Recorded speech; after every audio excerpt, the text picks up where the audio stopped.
It's Wednesday morning routine எனக்கு start ஆனதே 7 o'clock தான். ஆனால் வந்துட்டு நல்ல வெயில் பார்க்கும் போது மார்னிங் மாதிரியே தெரியல. நான் கூட வந்து அலாரம் மாற்றி வச்சுட்டனோ அப்படின்னு செக் பண்ணுறேன். இல்லை 7 o'clock தான் ஆகுது, ஆனாலுமே அவ்வளோ வெயில் இருக்கீங்க. பாட்டிமா வந்துட்டு புதினா காம்பெல்லாம் நட்டு வச்சுருந்தாங்கல்ல, நல்லா தான் துளுத்து வந்தது. திடீர்னு ஃபுல்லாக காஞ்சு போயிருச்சு. அது எல்லாத்தையும் எடுத்துட்டு மிளகா விதை போட்டிருந்தாங்க, நல்லா வந்து முளைச்சி வந்திருக்கு. மார்னிங் பிரேக்ஃபாஸ்ட்டாக வந்து கொண்டக்கடலை தான் பண்ணியிருந்தேன். பாயில் பண்ணிவிட்டு அப்படியே சாப்பிட்டுட்டோம், தாளிக்கலாம் இல்லை.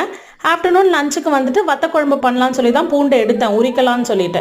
ரே வந்து பார்த்துட்டு இல்லை எனக்கு வந்து வத்த குழம்பு வேண்டாம், முட்டை குழம்பு பண்ணிக்கொடு அப்படின்னு சொன்னோன்னே ஓகே எடுத்த பூண்டை வச்சுட்டு முட்டை குழம்புக்கு ரெடி பண்ணியாச்சு. ஷிஃப்ட் டைமிங் சேஞ்ச் பண்ணி கொடுத்துட்டாங்க. Morning 11 to night 9 o'clock. So எல்லாமே நம்ம வந்து மார்னிங் பிரேக்ஃபாஸ்ட்டோ லஞ்சோ வந்துட்டு மார்னிங்கே பண்ணுற மாதிரி இருக்கும். ஸோ நெக்ஸ்ட் டேலேருந்து நான் 5 o'clock எந்திக்கிறதுக்கு ட்ரை பண்ணணும். ஹெல்த்தை வந்து டேக் கேர் பண்ணுறதுக்கு தான் இந்த ஷிஃப்ட்டே நான் வாங்கியிருக்கேன்.